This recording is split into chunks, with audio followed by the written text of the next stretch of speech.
Welcome to learn shorthand typing with Vikas sir. Students, आपका जो SSC का skill test आ चुका है आपका जो 3 और 4 जनवरी को, इसलिए आप डिक्टेशन हर रोज़ लिखिए और इसको टाइप कीजिए। इसी के अकॉर्डिंग हम दैनिक जागरण न्यूज़पेपर से आपकी डिक्टेशन, हिंदी की डिक्टेशन करेंगे हम। सो बी रेडी, स्टार्ट। इसकी थीम है आपकी शिक्षा और रोजगार को जोड़ने की आवश्यकता।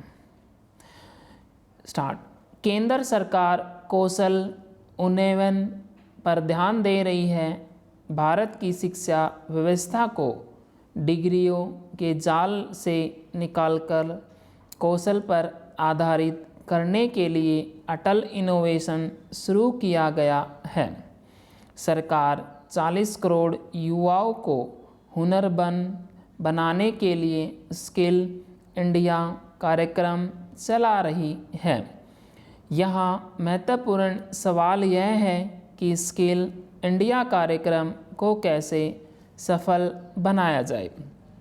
पिछले कुछ वर्षों में 5000 नए औद्योगिक प्रशिक्षण संस्थान यानी ITI स्थापित किए गए हैं और प्रधानमंत्री कौशल विकास योजना के तहत अब तक लगभग 1.5 करोड़ युवाओं को प्रशिक्षण भी दिया जा चुका है। लेकिन क्या उद्योग व्यापार जगत को वैसे दक्ष युवा मिल पा रहे हैं जैसे उन्हें चाहिए?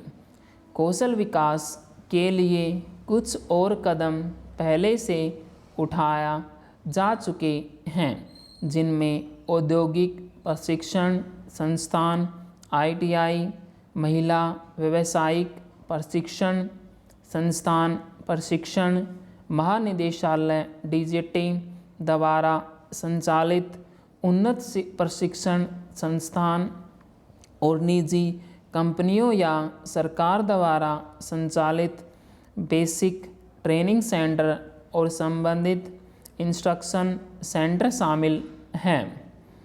केंद्र सरकार द्वारा प्रधानमंत्री कौशल विकास योजना अनेक मंत्रालयों और विभागों जैसे कृषि, आवास एवं गरीबी उपशमन, महिला और बाल विकास, वाणिज्य एवं उद्योग मंत्रालय द्वारा प्रशिक्षणों का संचालन तथा मानव संसाधन विकास विभाग द्वारा बैचलर ऑफ वोकेशन और डिप्लोमा हाफ वोकेशन का संचालन किया जा रहा है। देश में विकास, कौशल विकास के लिहाज से 2 चीज़ें महत्वपूर्ण हैं। एक तो यह कि नियोक्ता की अपेक्षा के मुताबिक कौशल पर्याप्त हो और दूसरा कर्मचारियों को एक सम्मानित आजीविका कमाने लायक बनाना।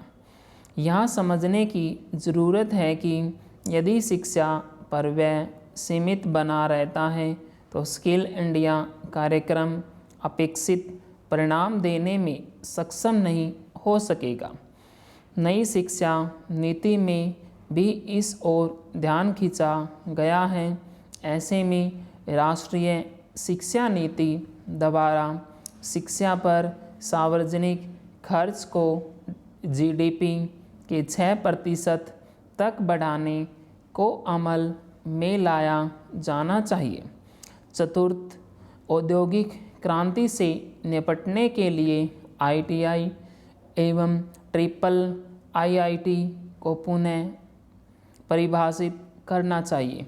तकनीक में तेज़ी से बदलाव हो रहा है। ऐसे में हमें ऐसे कार्य बल बनाने होंगे जो बहुआयामी कौशल से युक्त हो। ये कार्यबल किसी भी स्थिति से डिजिटल कार्यों को करने में सक्षम भी हो।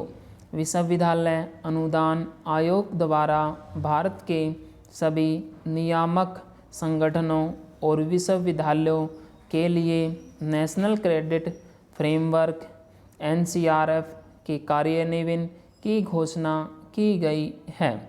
इसे स्कूली शिक्षा, उच्च शिक्षा, व्यावसायिक और कौशल शिक्षा के माध्यम से अर्जित क्रेडिट को एकत्रित करने और आजीवन सीखने के अवसर प्रदान करने के लिए डिज़ाइन किया गया है।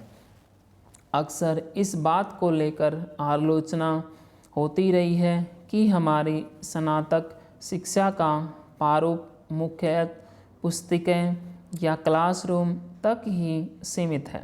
वास्तविक दुनिया से छात्र एक तरह से कटे होते हैं।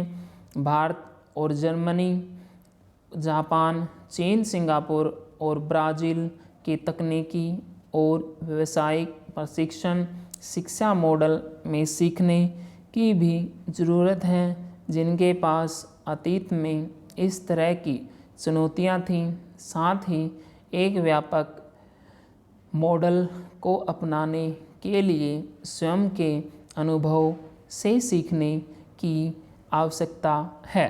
Full stop.